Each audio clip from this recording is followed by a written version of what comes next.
और ये समझना चाहिए कि ईवीएम की लीला क्या है। इसको मैं लीला कह रहा हूं। अगर आप सोशल मीडिया पर जाकर देखें तो एक ही तरह के लोग, जिसको मैं कहता हूं जो पहले बूथ लूटते थे, वही अब ईवीएम लूट रहे हैं, वही ईवीएम की चोरी कर रहे हैं, वही लोग हैं ये। पुराने जमाने में जब मैं बचपन में था तो मैं सुनता था और देखता था कि जब गरीब, मजदूर, दलित, आदिवासी, पिछड़े वोट देने जाते थे तो वहां के बाहुबली और जमींदार लोग कहते थे कि तुम लोग घर रहो, जाओ काम करो, तुम्हारा वोट हम डाल देंगे। और लाठी और बंदूक के बल पे वोट नहीं देने दिया जाता था। जब वोट की चेतना बढ़ी, जब हमने देखा कि अपने दिहाड़ी छोड़ करके भी लोग बूथ पर जा रहे हैं, उसी समय से ईवीएम की लीला जारी है। साथियों, डॉक्टर अंबेडकर ने 25 नवंबर को कहा था कि हम आज द्वंद्व के युग में प्रवेश कर रहे हैं। राजनीतिक समानता तो होगी, एक वोट एक व्यक्ति, टाटा का भी एक वोट, अडवाणी जी का भी एक वोट, अडानी जी का भी एक वोट, और हमारा भी एक वोट, लेकिन सामाजिक और आर्थिक गैर बराबरी होगी। लेकिन आज वो एक वोट हम जो देते हैं उसकी भी डकैती हो रही है। मैं ईवीएम को कहता हूं कि दुनिया का, अगर भारत दुनिया की सबसे बड़ी लोकशाही है तो ईवीएम जो है दुनिया की सबसे बड़ी डकैती है, सबसे बड़ी डकैती है। जो संघर्ष करके डॉक्टर अंबेडकर, लोहिया, बाबू जगदेव प्रसाद, कर्पूरी ठाकुर, लालू यादव, कांशीराम जी, मुलायम सिंह यादव, पेरियार, ऐसे लोगों ने जब संघर्ष करके आपके अंदर चेतना लाई, खास तौर से मैं दलित, पिछड़े, आदिवासियों को कह रहा हूं कि वोट हमारा, राज तुम्हारा नहीं चलेगा। और ये परिवर्तन जब होने लगा तभी से ईवीएम की लीला शुरू हुई है। ये समझिए बात, एक क्रोनोलॉजी में समझा रहा हूं कि जब हमारे लोग वोट देने के लिए जागरूक हुए तब से आपकी वोट की डकैती शुरू हो गई। साथियों, एक दो बात और मैं कहना चाहता हूं, बहुत सारे वक्ता हैं, कि देखिए कोई भी टेक्नोलॉजी आता है, मैं शिक्षक हूं, इतिहास पढ़ाता हूं, तो वो बेहतरी के लिए आता है। सबसे पहले ईवीएम का प्रयोग 1980 में केरला में हुआ था और उसको कोर्ट ने टर्न डाउन कर दिया था। अगर ईवीएम लाया गया तो इसलिए ये दिमाग में रहा होगा। मैं ईवीएम का समर्थन नहीं करता और ईवीएम के खिलाफ कितने आंदोलन हम लोगों ने 10 साल में किए हैं, लोग जानते हैं। इंटेंशन क्या है ये जानना जरूरी है। जैसे अभी ईडी का कानून पिछले सरकार ने लाया था, लेकिन इस सरकार ने संशोधन करके अब आपके जेब में 10 रुपया भी है तभी ईडी वाला पकड़ लेगा, तब भी ईडी वाला पकड़ लेगा। उसी तरह का जब ईवीएम आया था, आज कांग्रेस पार्टी भी उसका विरोध कर रही है। अगर सब समय डकैती होता रहता तो 2014 में सरकार कैसे बदलती? इसका मतलब है कि मशीन के साथ हेराफेरी होती है और ये बात सारे पॉलिटिकल पार्टी के लोग अब समझ रहे हैं। जनता जाग रही है, पूरे देश भर में ईवीएम के खिलाफ आंदोलन हो रहे हैं, पूरे देश में।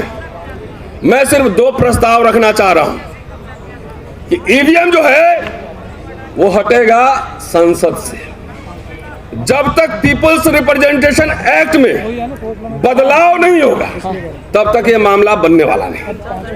तो इसलिए हम चाहते हैं कि जब ईवीएम से अगर चुनाव भी हो, भानु प्रताप जी, 100% ईवीएम की काउंटिंग, वीवीपैट की काउंटिंग हो। अगर मैं वोट दे रहा हूं, हाथ में हमारी पर्ची आए और हम देख करके मैंने किसको वोट दिया था, वो जो है हम बैलेट बॉक्स में डालें और उसकी गिनती हो, मशीन की गिनती नहीं हो। यह सबसे महत्वपूर्ण बात है। दूसरी बात, आज जो यहाँ कोऑर्डिनेशन कमेटी बनेगी उनसे हम आग्रह करते हैं, और साथियों एक सांस में जो है ना, सबको पार्टी नहीं बनाया जाता है। एक साथ में इंडिया भी वही है और एनडीए भी वही है, ये कहना ठीक नहीं है। ये लड़ाई जनता के बीच, सड़क पर और पार्लियामेंट में लड़ी जाएगी। इसलिए मेरा आग्रह है कि आज एक डेलीगेशन कमेटी बने और सारे पार्टी के राष्ट्रीय अध्यक्षों से मिला जाए और उनको ये कहा जाए कि अपने मैनिफेस्टो में डालो कि जब हम सरकार में आएंगे तो पीपल्स रिप्रेजेंटेशन एक्ट को हम हटाएंगे और बैलेट पेपर लाएंगे। यह सबसे जरूरी है, यह जरूरी है। राजनेताओं ने यह बात सही है, कि आजकल जो आंदोलन करते हैं सिर्फ अपने कार्यकर्ताओं का आंदोलन करते हैं, उनसे आग्रह किया जाएगा कि जन संवाद और जन कार्रवाई शुरू किया जाए, मैनिफेस्टो में लाया जाए। हम लोग अपने संसाधन से हर समय ये आंदोलन को आगे बढ़ा रहे हैं, लेकिन यही खास तौर से मैं इंडिया अलायंस को कह रहा हूं कि अपने मैनिफेस्टो में ये लाए कि सरकार हमारी आएगी, ईवीएम बंद करेंगे और बैलेट पेपर से चुनाव होगा। इसके लिए एक डेलीगेशन का आज ये निर्माण हो, चुनाव आयोग से ही मिलेंगे। और जैसा कि भानु प्रताप जी ने कहा है कि सुप्रीम कोर्ट के चीफ जस्टिस के पास भी डेलीगेशन लेकर चलेंगे, क्योंकि 19 लाख ईवीएम का मसला अभी कोर्ट में लंबित है। किसी पत्रकार के लिए 12 बजे रात में कोर्ट खुल सकता है, लेकिन यदि इस देश की सबसे बड़ी लोकशाही को गिरवी बना दिया गया है तो ईवीएम पे सुनवाई क्यों नहीं हो रही है? कहां गया 19 लाख ईवीएम? इसकी जानकारी कौन देगा? इसलिए कोर्ट को भी इसमें पार्टी बनाना पड़ेगा कि सरकार के हिसाब से जब आप कन्वीनियंट हो तो किसी केस की सुनवाई तो आप 2 दिन में कर लो। पिछले चुनाव से अगला चुनाव आ गया, 5 साल हो गया, ईवीएम पे सुनवाई नहीं हो रही है। क्यों नहीं हो रही है? इसके लिए हम सबको जन जागृति फैलाना पड़ेगा, इन सबको आगाह करना पड़ेगा। चलते चलते मीडिया वाले साथियों का मैं धन्यवाद इसलिए करना चाह रहा हूं कि जब ओबीसी का आंदोलन चल रहा था एम्स में, ओबीसी रिजर्वेशन के खिलाफ 10 लोग बैठते थे, पूरा गोदी मीडिया नेशनल न्यूज बनाता था और वहां पे हम लोग भी जाते थे। 200 लोग वहां पे धरने पे बैठते थे आरक्षण के समर्थन में, उसकी कोई न्यूज नहीं छपती थी। आज यहाँ पे गोदी मीडिया नहीं है, इसलिए चलते चलते आप सबका शुक्रिया कि आप सबकी वजह से करोड़ों लोग के पास हमारी आवाज पहुंच रही है। शुक्रिया भानु प्रताप जी का और प्राचा साहब का कि 20 कदम चले होंगे गिरफ्तार कर ली।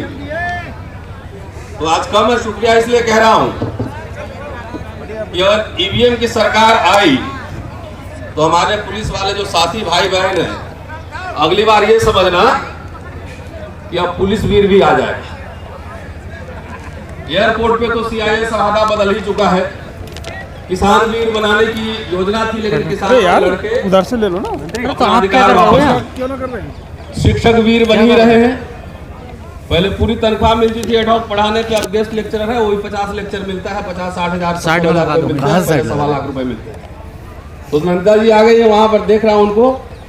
तो अब विश्वविद्यालयों में भी शिक्षक वीर बनाई जा रही और अग्निवीर तो आप देख ही रहे। तो ये जो कॉन्फिडेंस सरकार का है और इस बार नारा है कि अब की बार 400 पार, तो ये कॉन्फिडेंस कहीं और से नहीं, ईवीएम के अंदर से ही आ रहा है। साथियों, मैं बहुत संविधान के दायरे में और बहुत व्यवहारिक बात आपके सामने रखने जा रहा हूं। देखिए, बाबा साहब ने जब संविधान बनाया था तो उसके पहला लाइन जो है ना, जय गणेश जी और अल्लाह अकबर नहीं रखा था, और रखा था वी द पीपल, हम भारत के लोग। और 25 नवंबर के भाषण में उन्होंने शंका जाहिर की थी कि हो सकता है इस देश में कभी न कभी तानाशाही आ जाए, इसीलिए हम भारत के लोग रखा था कि जिस दिन ऐसी हालत होगी, तुम भारत के लोग, हम रहे न रहे, सड़कों पे आना और ऐसे सरकार के खिलाफ आंदोलन करना। इसी को लोहिया साहब ने आगे बढ़ाया था कि जब सड़कें सुनसान हो जाएंगी तो संसद आवारा हो जाएगा।